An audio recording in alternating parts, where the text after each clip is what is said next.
Bonjour à tous, j'espère que vous allez bien. On se retrouve dans cette vidéo pour la troisième et dernière étape pour notre mini-jeu Pong sur Scratch. Nous allons voir enfin l'interaction entre la balle et la raquette, voir comment on peut comparer leurs coordonnées pour éventuellement faire une défaite, si par exemple on rate la balle, et l'utilisation de variables pour afficher un score. Vous retrouverez le sujet de TP dans la description et également les timecodes qui vous permettent d'accéder à l'étape qui vous intéresse. Nous allons reprendre le TP où nous l'avions laissé la dernière fois et modifier ce dont on a besoin. Nous n'aurons plus besoin de nouveaux lutins, ça va être essentiellement de la modification. Notre première étape va être de modifier la balle de façon à ce qu'elle rebondisse sur la raquette. Pour l'instant, nous avons vu qu'elle s'ignore, nous avons une balle qui rebondit et une raquette qui se déplace. Mais les deux ne se voient pas. Pour ça, il va falloir créer un lien entre les deux. Lorsque l'on programme ce genre d'action, il est important de vérifier qui va être impacté. Notre rebond sur la balle, nous allons le programmer sur la balle ou la raquette. À partir du moment où ça ne change rien du tout à notre raquette et c'est la balle qui va avoir une modification de trajectoire,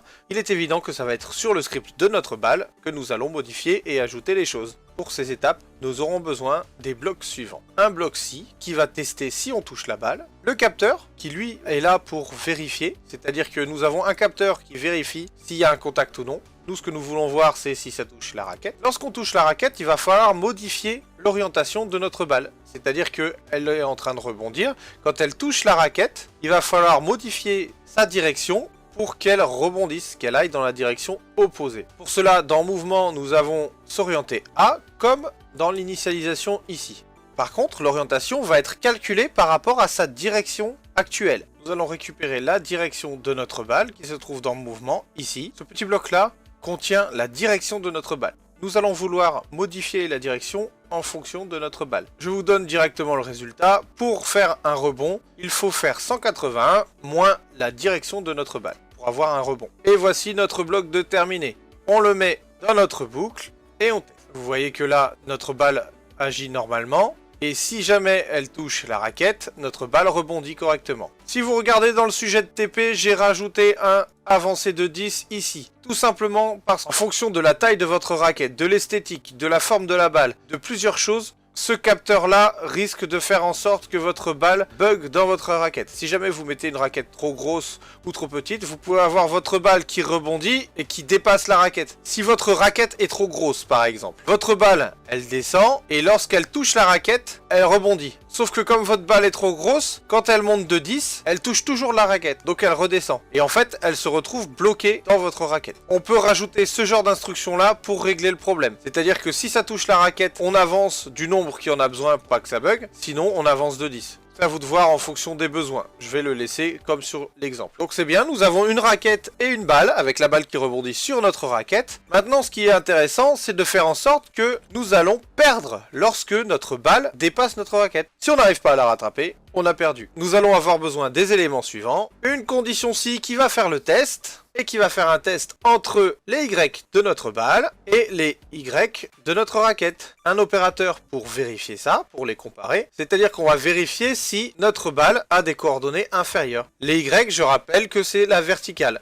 Donc là, ce qu'on veut vérifier, c'est si notre balle descend en dessous de la raquette. Donc si les coordonnées de notre balle ici sont inférieures aux coordonnées Y de notre raquette, alors on a perdu. Il y a plusieurs façons de faire, mais la plus simple est d'afficher, d'en dire un message ici, marqué par exemple perdu, pendant 2 secondes. Et si c'est perdu, notre programme doit s'arrêter. Dans Contrôle, on a ici un bloc Stop To qui va arrêter notre programme. On l'insère dans notre boucle et on va alors tester. J'ai bien un rebond sur ma raquette et si jamais je ne rattrape pas ma balle, c'est perdu et notre programme s'arrête. Pour faire un petit jeu un peu plus complet, nous allons pouvoir rajouter des scores. C'est-à-dire qu'à chaque fois qu'on va rattraper la balle, nous allons gagner un point.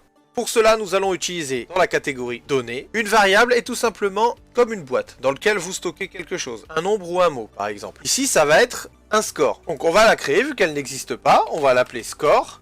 Et vous voyez qu'elle s'affiche en haut à gauche. Nous n'aurons pas besoin de l'afficher, ce sera automatique. Nous avons ici une case à cocher si jamais nous avons besoin de le cacher. Suivant les programmes, nous n'avons pas besoin que ce soit affiché. Première étape, initialisation. Comme toujours, on initialise à 0, c'est-à-dire que quand on démarre le jeu, le score repart à 0. Si vous ne faites pas cette initialisation-là, par exemple, vous essayez le jeu et vous faites 10 points. Vous le redémarrez, vous repartirez à 10. Donc on le réinitialise à 0 au démarrage. On ajoute 1 à chaque fois. Mais à chaque fois que quoi? À chaque fois qu'on touche notre raquette. La partie toucher la raquette, c'est ici. Donc si on touche la raquette, on fait rebondir la balle, on rajoute un point. Vous voyez que là, 1 point, 2 points, etc. Et si je la rattrape pas, c'est perdu.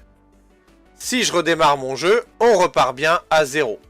Vous pouvez très bien le cacher et l'afficher à la fin. Au lieu de marquer perdu, vous pouvez très bien faire perdu avec autant de points. Pour ça, il va falloir écrire et en plus afficher le score. Donc pour ça, on va utiliser un opérateur qui permet de regrouper des mots. Ici, on va regrouper perdu avec... Et avec combien de points? Ben justement, on va l'afficher. On va dans variable, on va chercher notre variable score, dans laquelle il y a le nombre de points. C'est-à-dire que là, actuellement, quand je démarre le jeu, si je perds tout de suite, il y a 0.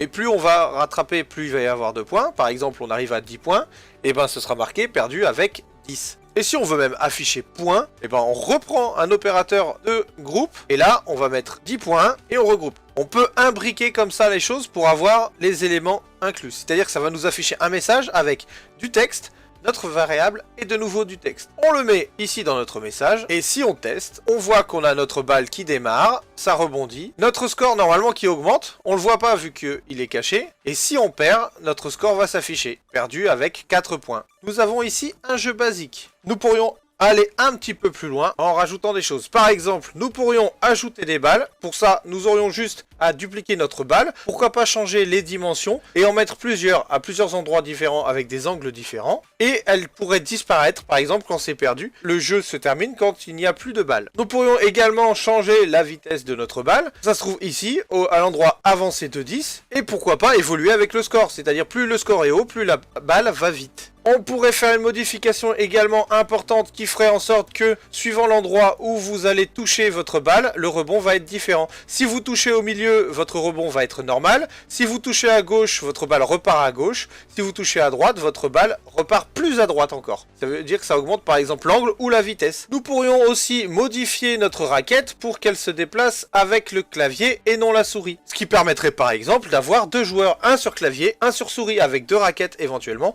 Et là, faire une sorte de Pong, comme à l'ancienne. Nous pourrions faire évoluer les graphismes, évidemment, avec une image de fond, des couleurs, changer les effets de la balle, un autre style de raquette, rajouter des sons, par exemple quand notre balle, elle rebondit, de la musique éventuellement, et pourquoi pas même faire un jeu complet, avec un système de menu au début, avec Start, pourquoi pas des options pour activer, désactiver le son, pour quitter, même carrément le faire évoluer en casse-brique, et non plus un simple Pong, c'est-à-dire avec des blocs, ici, à casser grâce à notre balle. Et lorsqu'on casse les blocs, des bonus descendent, avec par exemple des tirs, qui permettraient de tirer sur les blocs, ou alors un effet balle collante, c'est-à-dire qu'elle arrive ici, elle colle, et on doit cliquer pour la relancer, et pourquoi pas même des double balles, c'est-à-dire que lorsque vous avez votre bonus, vous avez 2-3 balles, 4, 5, etc. On peut faire vraiment évoluer notre jeu sur quelque chose de beaucoup plus compliqué. Les évolutions, lors d'un programme simple comme ça, sont vraiment énormes. La réelle limite, c'est votre imagination. Je vous remercie d'avoir regardé cette vidéo. Si vous avez des questions, l'espace commentaire est fait pour ça. Et moi, je vous dis à bientôt sur le réseau.